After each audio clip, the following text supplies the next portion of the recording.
And welcome to this week's edition of the Mutant Blitz Podcast.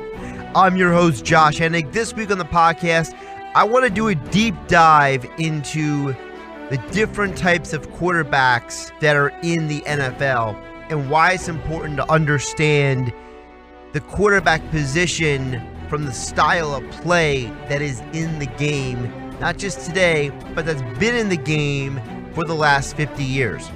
Also, I'm going to touch on the future of the Marvel Netflix television shows with the news about Iron Fist that came out last couple weeks, and also explain why the ending of the Luke Cage Season 2 is the reason why there will not be a Defenders Season 2 and how Netflix and Marvel is taking that in a new direction. So let's get started on this week's edition of the Mutant Blitz Podcast.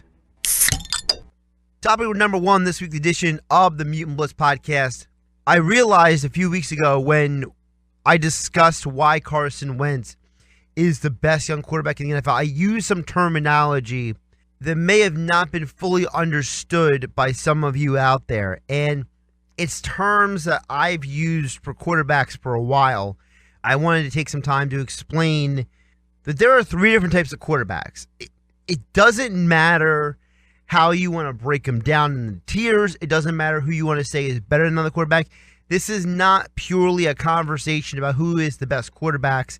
This is a conversation to help you understand the quarterback position better, especially in terms of the NFL. Now, playing the quarterback position in high school and college, the major difference between college and high school versus the professional ranks is, as I've mentioned before, it's the amount of information that has to be processed in a shorter amount of time than it is at the lower levels. So as you increase each level of the sport, when you're a quarterback, you're processing information at a faster and faster and faster speed.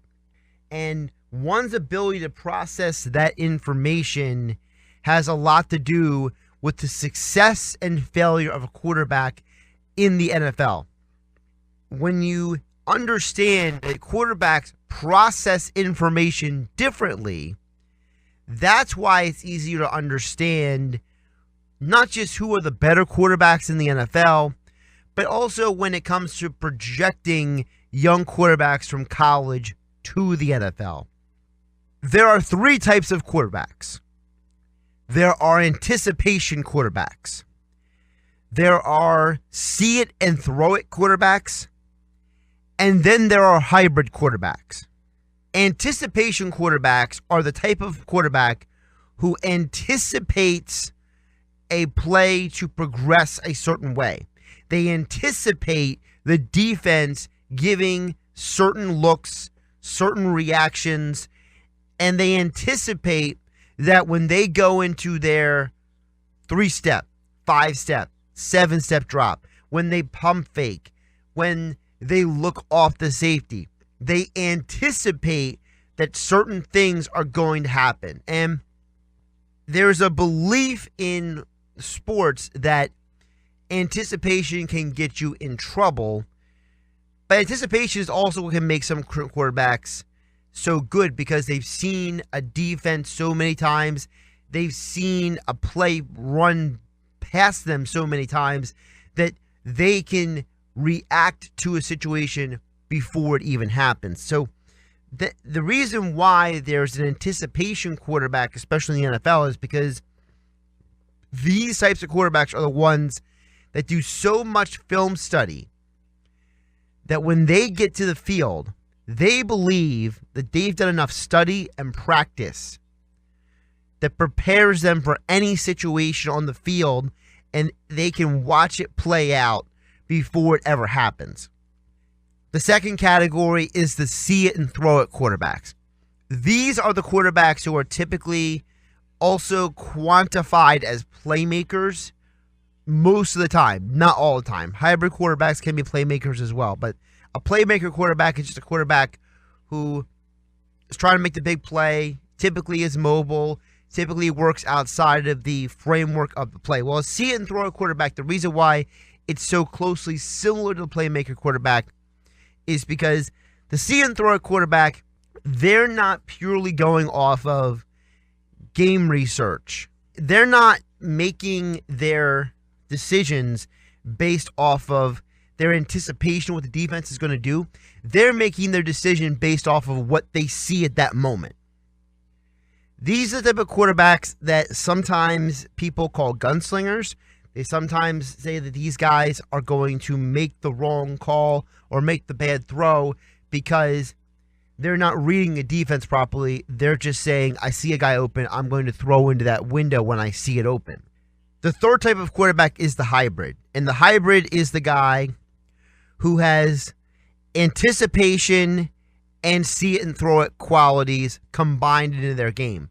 And they can use their mind in a way that they can do one or the other. Some quarterbacks cannot do both, whether it's because they don't process information that way, whether it's because they're not comfortable in that style of offense. There's a variety of reasons why, but usually the hybrid quarterbacks are the guys who tend to put up the bigger stats. They're the ones who have the ability to process information in a way that is different than the other players around them. The danger of the hybrid quarterback is sometimes if they read a defense wrong or they predict a play wrong in the moment, they're not going to make the right decision. So sometimes they can anticipate pre-snap and see it and throw it post-snap, or they can have a see it and throw a mindset pre-snap and then switch to anticipation post-snap. It just depends on the situation. Those are the quarterbacks that try to do both. They try to have a balance between not being too much one way or the other. The value of understanding the difference between these quarterbacks is that quarterbacks process information differently. Tom Brady doesn't process information the same way Peyton Manning does, or Aaron Rodgers the way Kurt Warner does. Every quarterback has variances in their preparation, in their decision-making, in their development, how they like to move around the pocket. So these three categories are here to help explain why quarterbacks make the decisions they do in the moment versus what they planned the entire week. Because remember, you can game plan for something all week long, and then you get the game day, and the defense may show you a different look. How are you going to handle that? Are you stuck in anticipation mode? Or are you a see it and throw it guy and it doesn't matter to you? Or are you a hybrid and you can say, I've seen this defense before. I'm going to change the play call at the line of scrimmage, and then we're going to run through the play in see it and throw it mode because I already pre-snap anticipated that this is not the defense that we planned for. But I've seen and prepared for this defensive front before, so I know what to do. Or I know how to change the offensive play call, the protections, or whatever it may be. When you're talking about the quarterback position, it's about processing information between 1.5 and 3.5 seconds. Typically, that's all the quarterback has. 95% of the time, the quarterback will not have more than 3.5 seconds. So you have a small period of time to apply all the information that you gathered in game preparation for that week, in game planning, to gather from previous games, to make a decision. And you got to see what's going on in front of you. If the play breaks down, what do you do? One of the best explanations I have heard about anticipation versus see and throw it quarterback comparison was done recently on a podcast I heard. Someone had interviewed Andy Reid. Andy Reid is the head coach of the Kansas City Chiefs. And Andy Reid was explaining the difference between Alex Smith and Patrick Mahomes. Andy Reid said that Alex Smith was the kind of guy who wanted everything planned out. He repeated plays numerous times in practice. He wanted to run it back multiple scenarios. When he was studying film, he wanted to see every variation of a defensive front. He was so hyper meticulous in his planning. And in practice, it wasn't as much about the other players on the team. It was about him making sure that he understood every aspect of every play on every down in the game plan, in the playbook, so that when he saw it on game day, he was prepared for every potential scenario. Whereas Andy Reid explained to this member of the media that Patrick Mahomes is the kind of guy who you give him the play, you give him the game plan, you call the play, he'll run it once or twice, he'll make a suggestion, and he'll say, all right, we're ready to go. That Patrick Mahomes isn't the kind of guy who needs to run the same play again and again and again, not because he's not trying to get better and learn the play, but because Patrick Mahomes is going to assume that on game day, something is not going to go as planned, that you cannot plan for every scenario. Patrick Mahomes is a see-it-and-throw-it quarterback. Alex Smith is an anticipation quarterback. Alex Smith plans meticulously for every potential scenario. Receiver to not be able to run his route properly. The defense to give you a different look than you planned for on first, second, or third down. Alex Smith anticipates what a defense is going to do, what a defensive player will do in the moment, what his own players will do. It's not that Patrick Mahomes is inherently a better quarterback at processing information versus Alex Smith, or that Alex Smith is more intelligent than Patrick Mahomes in terms of football IQ. Neither one of those are correct. Each one of them processes information differently. And as a result, they both can accentuate different parts of an offense in different ways. What makes Alex Smith lesser of a skilled quarterback than Patrick Mahomes has a stronger throwing arm. Patrick Mahomes can make more throws than Alex Smith can. Alex Smith is all about timing and preparation and accuracy. Patrick Mahomes doesn't need everything to be perfectly on time or in the perfect situation or for him to even know everything that's going on before he makes a throw. That's one of the reasons why Patrick Mahomes has been compared to Brett Favre.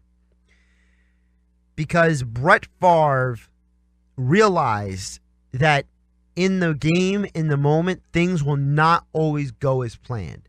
You cannot anticipate every scenario. You cannot plan for every scenario. Sometimes you just have to go with your gut. And for better or for worse, guys like Patrick Mahomes and Brett Favre, they're going to throw interceptions because sometimes they think they can make a throw that's not there. Not because they're stupid, not because they're bad quarterbacks or they're turnover machine. No, because in the moment they see an opening and they're trying to get it to that opening as fast as possible. And whether they didn't set their feet, whether they didn't read the defensive coverage properly, whatever the reason is, they end up throwing interception because they're trying to make something happen that either is not what they thought it was. Because remember, they're seeing it and throwing it. So maybe they're seeing it wrong. Maybe they're reading it wrong. Or the defensive coverage is so elite and so well executed that they misjudged where a safety was, or they misjudged where a cornerback's zone is, or they misjudged where the linebacker was.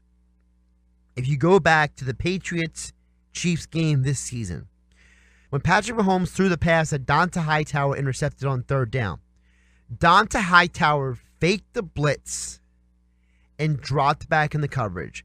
Donta Hightower is not traditionally a coverage linebacker.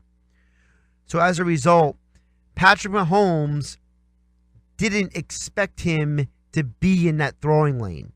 What he saw was a receiver coming, crossing the field in front of him, and that guy would be open. So all he thought was, I'm going to get it to that guy while I know he's open. Now, if Patrick Mahomes had maybe 5-8 years of experience in the NFL, instead of just rearing back and gunning it in there, which is how he got the interception, he would instead have led his receiver to a spot which he knew his receiver was going to get to. So, for example, if the receiver is at the left hash mark on the field, he's going to lead the receiver to the right hash mark because he knows there's no defender there. He also knows the receiver will get there in plenty of time to either catch the ball in stride or catch the ball in front of him. Instead, Patrick Mahomes tried to nail him in a specific window. And because he tried to force the ball to him quicker instead of leading him, that is part of the reason why he threw the interception. Alex Smith doesn't take as many chances as Patrick Mahomes. Not because he's risk averse, not because he's scared of interceptions, but because his style of play is very, for lack of a better term, safe. Alex Smith doesn't create situations where he can turn the ball over. He doesn't put his team in position for him to lose a down or a possession. He doesn't like to waste time. He doesn't like to waste possessions. He doesn't like to waste opportunities. So when he sees an opportunity in front of him, he wants to exploit it as quickly as possible and as efficiently as possible. We saw that Alex Smith, with the same weapons minus Sammy Watkins as the Chiefs did, he threw for over 4,000 yards in 2017. Patrick Mahomes this year, plus Sammy Watkins, but mostly the rest of the same team, is having an MVP caliber season. Why is that? Because Patrick Mahomes' style of play is a better fit for the Kansas City Chiefs offense than Alex Smith. Alex Smith fits a system where he's asked to keep the possessions on time, keep the ball moving, first down, second down, third down, get the first down. They're not asking him to run many plays outside of the rhythm of the game, outside of the structure of the game plan, outside of the prerequisites built into the playbook.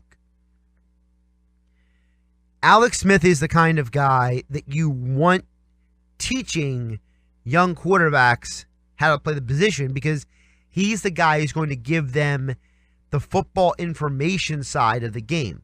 He's going to teach them the importance of reading a defense, understanding your playbook. He's not going to help quarterbacks understand how to be accurate on the run as much, because his ability to be accurate on the run has nothing to do with his anticipation as much as it does with his inherent skill set. He's not anticipating always running and throwing the ball or scrambling, even though he can do those things. He's anticipating the play not to break down. Now, he has contingency plans that he planned for when the play does break down or the play does not go as planned. But because he's anticipating those things, that's the reason why he has played out these scenarios before they happen. Meanwhile, Patrick Mahomes, he's reading as he's going. He's processing as he's going. When that clock is going off his head, 1 second, 2 second, 3 second, he is running through every scenario, everything in front of him as it's going. And as he gets older, he will become better and better at that just purely by experience. Because in college, he was not asked to do a lot of reading of defenses. He was not asked to do tons of play call changes at the line of scrimmage.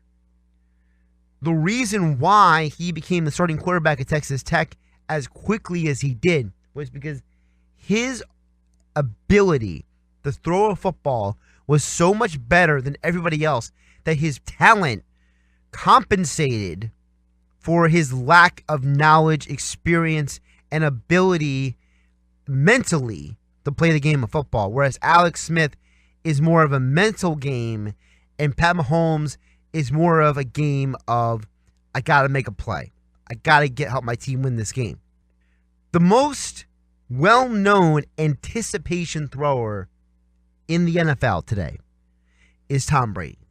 Tom Brady has almost perfect memory recall.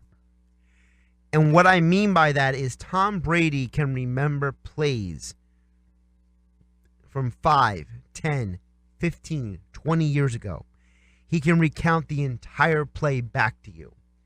His memory is so sharp that he is able, when he sees a specific defensive front, when he sees a specific player move one way or the other, when he walks up to the line, he is already remembering what happened the last time he saw a certain defense run against a certain play that has been called. So when Tom Brady is making the adjustments at the line of scrimmage, he's not just doing it because there's a blitz coming from the left side. He's not just doing it because there's a slant in the defense where there's more players to the right versus the left. He's not just doing it because the one safety is up and the other safety is farther back. He's doing it because he is remembering the last time he saw this front. And not just the one time that happened to him. He's remembering what he saw on tape, what happened to somebody else. So if the Patriots are playing, I'll use the Kansas City Chiefs this year. If Tom Brady is playing the Chiefs this year, he's not just remembering all the previous times that he played the Kansas City Chiefs with their current defensive coordinator, with their different fronts, with their different packages, with their different schemes. He's not just remembering the tendencies of the players in front of him when he's played them. He's also memory recalling what he saw the Chiefs' defense do in previous weeks versus teams like the Chargers and the Steelers and the Broncos. So he has all this information in his head, and he is processing and he's anticipating.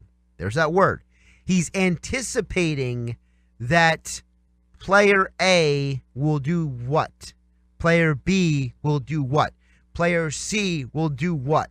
He's anticipating that on 3rd down and 9 yards to go, that when the play has been called into his headset and he walks up to the line with 3 wide receivers, 1 running back, and 1 tight end,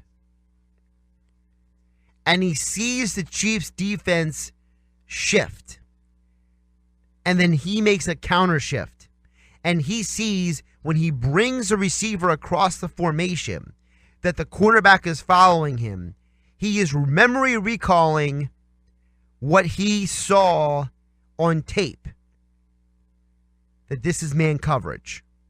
What do the Chiefs like to do in man coverage on 3rd down?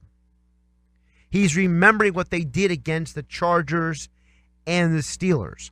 He is remembering what the Chiefs defense did against him the year before when he played Kansas City. He is anticipating what is going to happen the moment the ball is snapped. He is already planning ahead with his adjustments, with his line changes, with his shift calls, that the defense is going to react a certain way and a receiver is going to be either open or not open in different scenarios. And then in that window, that 1.5 to 3.5 second window that he has, he is anticipating that certain receivers will be open at certain points in time. So when he throws the ball deep or he throws the ball in the intermediate length, whether he's throwing it 5 yards, 10 yards, 15, 20, whatever it is, he is anticipating the play to progress a certain way. So if you ever go back and watch Tom Brady get sacked in a game or throw an interception, you notice that when it's done, he is ticked off. Why is that? Because Tom Brady is telling you through his body language and through his frustration that he did not anticipate the play to progress the way it did.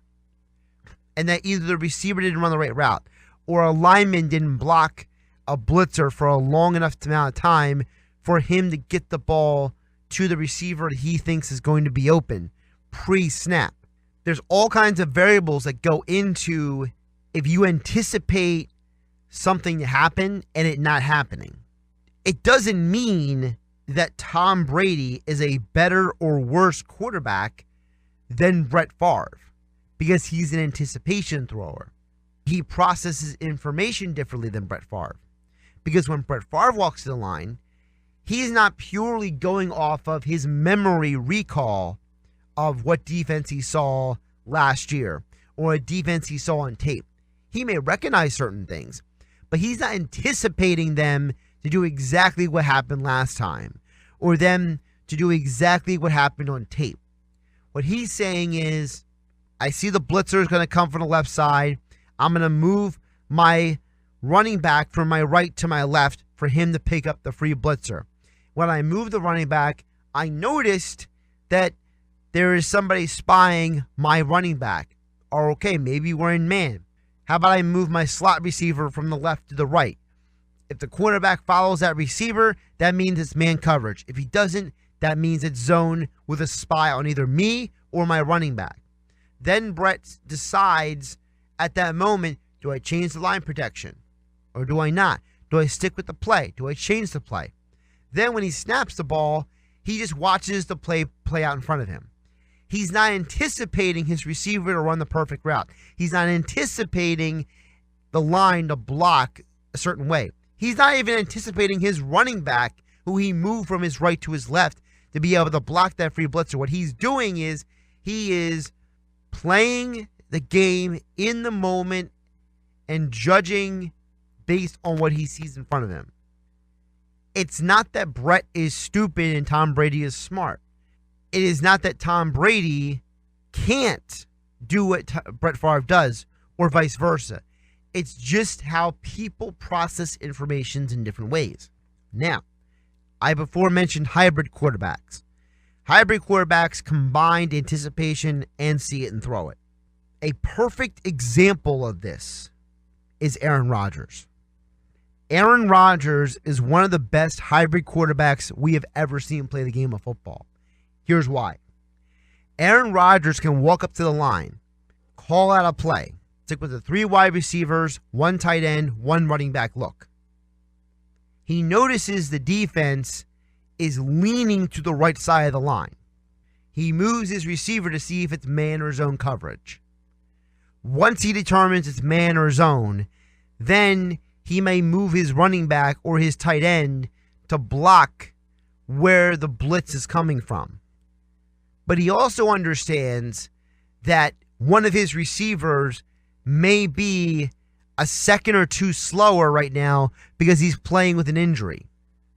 So when he says hike, his primary receiver may not get to the point that he wants them to get to on that down as quickly as he wants to because they may be working through an ankle, a knee, a hamstring, a back, whatever it may be, injury that they had sustained previously. So Aaron Rodgers, while trying to read the defense as it's coming at him, he's anticipating that his receiver may not get from the line of scrimmage to the first down marker within that 3 seconds. It may take him longer. He's anticipating that. But while he's anticipating that, he's also reading that the defense is not doing exactly what he thought they were going to do. Instead of being stuck in anticipation mode, he switches to see it and throw it mode. What does he do? He moves up in the pocket to get away from the 1 blitzer. Then he runs to his right to get away from a second blitzer coming at him from the defense. His primary receiver sees that he is scrambling and he is getting away from the blitz. 3 seconds have already passed. We're getting that 3.5 second threshold. Rodgers is broken out of the pocket. The receiver comes back to Rodgers, breaks off of his route. Why? Because in practice, his receiver knows that Rodgers will do this if X number of seconds go by, that he may break out of the pocket. The receiver breaks off of his route, comes back to Rodgers. The cornerback is not expecting this. Rodgers, on the run, throws the pass to the receiver in a spot where the cornerback cannot reach the ball. The receiver catches the ball in that angle, which causes the cornerback to miss. Rodgers realized that he had to switch from anticipation mode to see it and throw it mode. Now Rodgers is seeing an opening and throwing it to the opening. And that's how he's able to complete the pass. Again, it's not that Rodgers is smarter than Tom Brady. It's not that Aaron Rodgers is better at processing information than Brett Favre.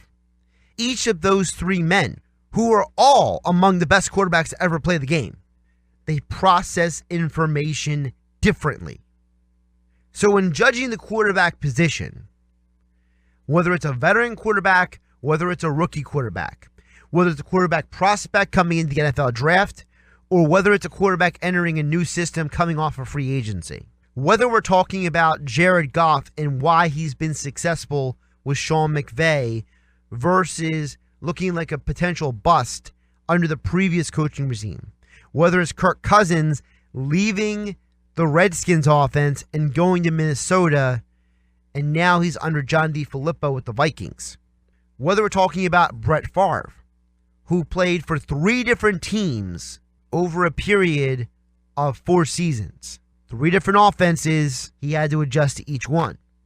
Peyton Manning has elite all-time record-breaking seasons with 2 different franchises, the Colts and the Broncos.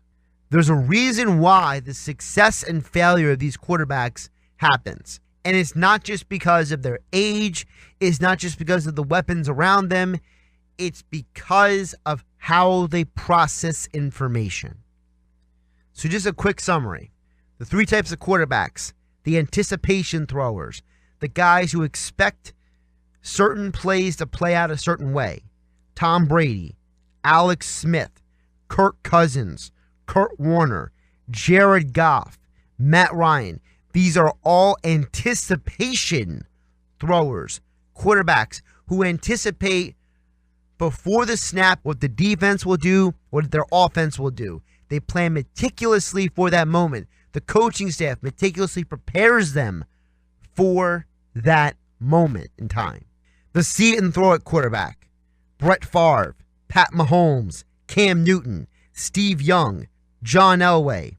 These are quarterbacks who understand that things will not go as planned. So they plan for the situation to go sideways. They're ready to scramble. They're ready to break out of the pocket, to move around the pocket. They're ready to do whatever it takes to make sure the play is still successful. And they're going to maybe even make a dangerous throw if it means their team is going to win the football game. Then you have your hybrids: Aaron Rodgers, Drew Brees, Peyton Manning, Joe Montana, Andrew Luck. These are all quarterbacks who can either play in anticipation mode or they can play in see it and throw it mode. They can switch from one to the other in a blink of an eye. They adjust according to what is placed in front of them. Their interceptions can be for either reason, because they anticipated wrong or because they should have anticipated instead of see it and throw it. They make judgment calls on the fly. They make adjustments on the fly at a speed and at a level that many can't. There are fewer hybrid quarterbacks than there are the other 2 categories. Because again, everyone processes information at different speeds and different levels. It doesn't mean that one quarterback is better than the other per se, just based on their information processing. What differentiates the good from the great is that within that 1.5 to 3.5 seconds, are you going to make the right decision? The quarterbacks who make the right decision, whatever their method of getting there, more often than not, they are the best quarterbacks. Remember, the guy with the most physical ability isn't always a champion, as I was explaining in my Drew Brees discussion a couple weeks ago. Drew Brees didn't ever have the strongest arm. Drew Brees is barely 6 foot tall, if he is that. He may be more closer to 5'11", honestly. Drew Brees does not have the physical tools that Brett Favre does. He doesn't have the athleticism of someone like a Steve Young or a Cam Newton. He's not as tall as Carson Wentz or Ben Roethlisberger. But what he does do, he maximizes his entire set of skills, the mental and the physical, is he's able to put himself in a situation to make the best decision every time on the football field. So now that you understand the differences in quarterbacks processing information, next time you watch a football game, watch how the quarterback is making their decisions. And you'll start to see that certain quarterbacks, they don't read defenses the same way as each other. Some are anticipating, some are seeing and then throwing, while others are going back and forth between anticipation and see it, throw it in the moment. Aaron Rodgers, Drew Brees, Peyton Manning, they're all hybrids. But so is Dan Marino. It doesn't mean that any of those guys are better or worse than Tom Brady. It doesn't mean any of those guys are better or worse than Kurt Warner. It doesn't mean that any of those guys are better or worse than Brett Favre or John Elway or Steve Young. It just means that they approach the game of football during the week, in practice, and in the moment, in the middle of the game, differently. We all process information differently. It is a fact of life. Some people are more analytical, some people are more creative, some people are more logical, some people are more emotional. Everyone is a little different in their approach to life. Everyone's a little bit different in their approach to sports, how they view it, how they predict scenarios. How they're predicting scenarios determines why they're right or wrong. So keep that in mind the next time you're watching an NFL game. If you criticize a quarterback for throwing an interception, or you praise a quarterback for making a great throw, think about, is the quarterback's success or failure based on the situation around them, their receivers, their offensive line, their running backs, their own preparation? Were they prepared? Were they not prepared? Did they read the defense right? Did they read it wrong? Did they make the right or wrong judgment? Did they make the right judgment and have the wrong outcome?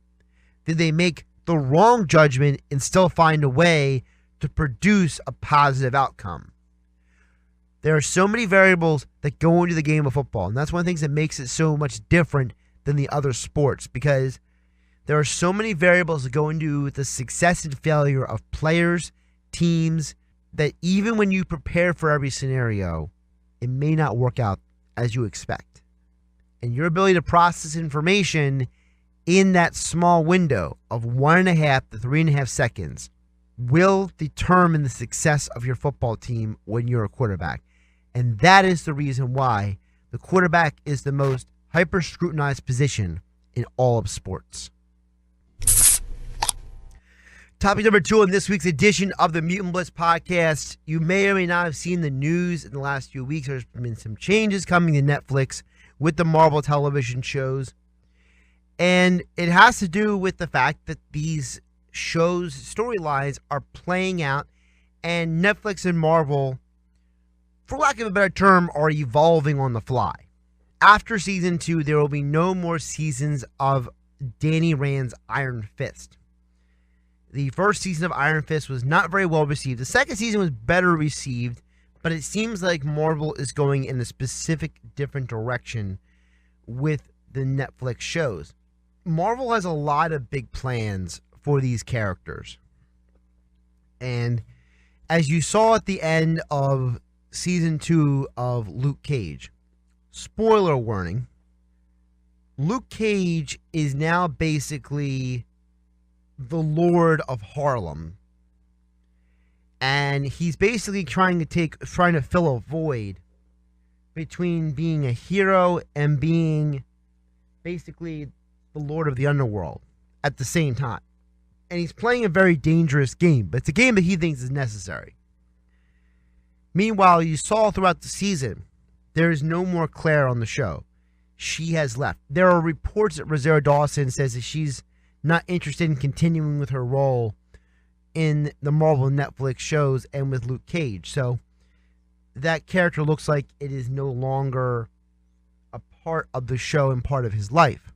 We've also seen on the Netflix shows that the success of the Punisher character has not just spawned an entire season now with John Bernthal being Frank Castle's Punisher character, but now they're going to get a second season with that already in production.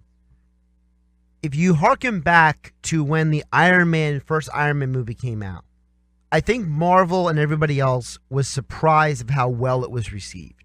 But they wanted to proceed cautiously because they did not want to overstep their bounds. And they realized as they were going along that because of the people they were casting in these roles, these lead roles, the Robert Downey Jr.'s, the Chris Evans, the Chris Hemsworth, they realized that these characters, they could tell their stories with a level of depth and a level of character development that they didn't anticipate people would be as open and receptive to having. So when Marvel had Iron Man 2 and Captain America and then the Avengers, and then they started expanding to Guardians of the Galaxy and Thor 2, and then later Doctor Strange after Avengers 2, and they realized as they were expanding and growing and developing that maybe they had to make modification to the trajectory. That's why they've had to basically retcon why there was different artifacts in Odin's vault. Now, it was cool and fun when those characters and those elements appeared in Thor 1. Now, several movies later, we had to explain, well, how was there an Infinity Gauntlet? And how was there this item and that item in Odin's vault? What did they do? They explained why in Thor 3. Now, whether you like their explanation or not, that's on you. When Thanos first appeared at the end of Avengers 1 in the post-credit scene, there was one assumption about what was going to happen. Now, things have played out and progressed in a way that I don't think is exactly how they anticipated when they first introduced that character at the end of Avengers.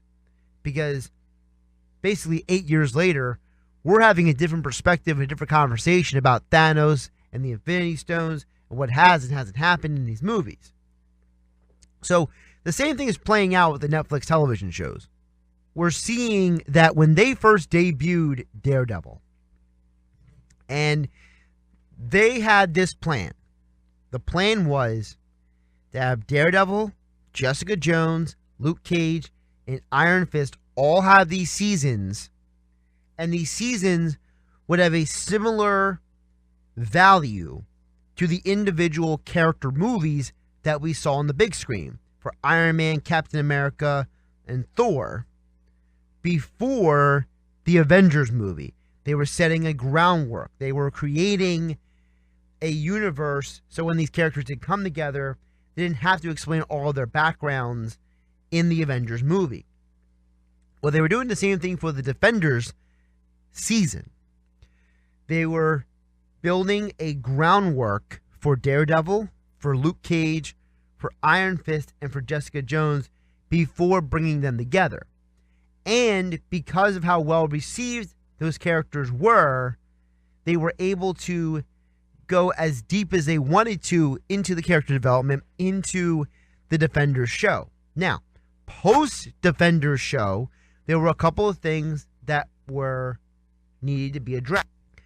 The Defenders show itself did not generate the same viewership numbers that Daredevil, Jessica Jones, or Luke Cage did. Iron Fist Season 1 had very underwhelming reviews, had very underwhelming viewership numbers. But what Marvel did is they said, well, let's see how well received the next season is for these said characters. So what did they do? They saw there was a massive reception in loving the new Punisher. So they said, let's develop a Punisher show and see how well that's received.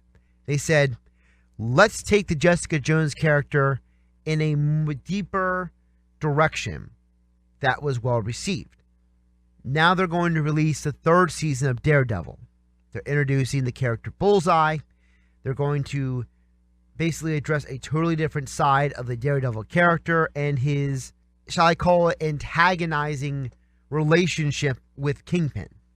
I don't want to call it a rivalry because it's not like they're mano-a-mano hero and villain relationship. It's more of a antagonist versus protagonist story that is going on in these shows. We saw with Jessica Jones, she dealt with a major villain in the first season. In her second season, she was dealing with more of her past, deeper past, than her recent past. Now, I haven't finished the season of Iron Fist, but from what I've seen so far is Iron Fist, they approached it a similar way to Jessica Jones, which was, and what they did with Luke Cage as well. They said, season 1, we're dealing with your origin and your recent past. Season 2, we're going to dig deeper into your past, your relationships, who you are, and try to tell a story that is going to give the audience a better understanding of the character's past, present, and future. But because Iron Fist still wasn't received as well as they thought, they're making adjustments on the fly. Now, there are reports and rumors that there is going to be another crossover event with all the Netflix characters. And it's going to revolve around a Heroes for Hire series. Because of the expansion of Misty Knight's character development, because of the Punisher's now growing presence inside of this Netflix universe in New York City, they're basically phasing out the Iron Fist series. The Punisher then can fill the void of that. And similar to how Avengers 2 and Avengers 3 have subtitles, treat those subtitles similar to how there isn't an actual Defenders 2, Season 2. It's more of, here's the next step in the overall big picture for all these characters. Because at the end of Jessica Jones, at the end of Luke Cage, at the end of this upcoming season of Daredevil, and at the end of The Punisher, we saw that there were certain questions that still have to be answered, can lead to a potential crossover. I think the long-term goal for Marvel is to see how far they can take these characters in terms of storytelling and character development. And we know that Marvel is not afraid to maybe go a little too long with a show. We've seen that with Marvel's Agents of S.H.I.E.L.D. That show went far away from the original intent. And that show will soon come to an end because it's really beyond serving its purpose. It was fun while it lasted, but because it was no longer the original intent of the show, which was to bridge the gap between the movies, the show tried to stand on its own 2 feet, not doing so well. The storytelling, the character development took a back seat at times to them trying to see how deep they could go into the whole Inhumans story. That you saw a very different goal for the show at that point. And because Marvel now is purchasing Fox Studios, get back rights to X-Men, and they get the rights back to the Fantastic Four, there's no really more emphasis, no more needed emphasis on the Inhuman characters. They can still be there, they can still be a part of the bigger universe, but the Inhumans were there to kind of fill a void without mutants in the Marvel Cinematic Universe. And because Marvel now is investing hundreds of millions and billions of dollars now into these movies, there's less of a need to have an overly expansive television universe outside of a couple of properties. That's why Agents of S.H.I.E.L.D. come to an end, the first season of Cloak and Dagger did very well in Freeform. And what did Cloak and Dagger connect to? It didn't connect directly to the movies. It connected to previous information introduced to you from Agents of S.H.I.E.L.D. and from the Netflix television show. So it's another version of expansion, is to move away from one set of shows and characters and evolve as they go along. If you remember, the very first Doctor Strange movie poster that was put out there at the Comic Cons looked nothing like what it eventually came to be 2-3 years later. Not because the original poster was bad, but because they just decided to take a different direction.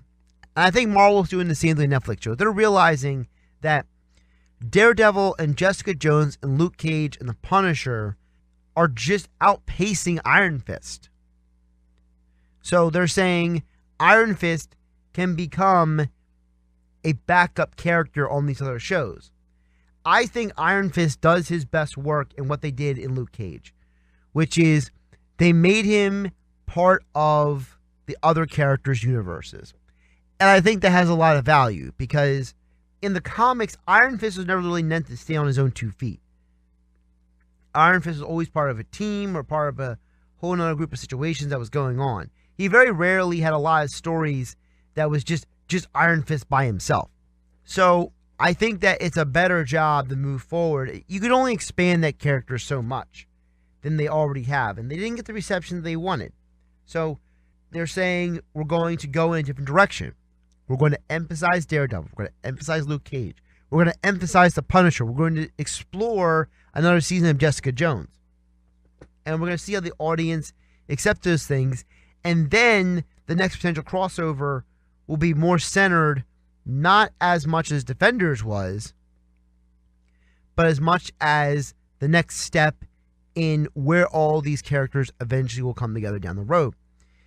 Now, the other rumor that was put out there originally was that there was a working theory that the Netflix characters would cross over into the movies and the movie characters to the Netflix shows. It seems that Marvel has become very hesitant to allow the movie characters and the TV show characters to cross over anymore. And I don't think it's because they're against it, but I think it's a logistical thing. I think that they're realizing that at the beginning, there was a lot more need to link these universes together. Now with the storytelling, they're kind of letting the linking happen organically. The story is allowing there to be a connection made instead of them just putting Nick Fury on Agents of S.H.I.E.L.D. or having Lady Sif show up on Agents of S.H.I.E.L.D. Instead, they're allowed to reference different other incidents and then let that do its own job at connecting things. Like, for example, when Ant-Man in the first movie makes a joke about dudes crawling up walls like a spider. You don't have to have Spider-Man appear in the Ant-Man movie for you to reference his existence. You don't have to have the Defenders characters appear in a bigger movie for them to know that this is obviously happening before Thanos snaps his fingers. What's going on with Jessica Jones, with Luke Cage, with Daredevil, and so on. I still would like to see Marvel do a more proactive crossover with some of these characters, because one of my biggest problems with the Agents of S.H.I.E.L.D. show was the fact that there is no way these cataclysmic, earth-shattering, potential Armageddon, end-of-the-world events are happening, and nobody else notices but the Agents of S.H.I.E.L.D. It's the silliest thing, because in comics, everybody crosses over with everybody. Everybody's connected to everybody on some level.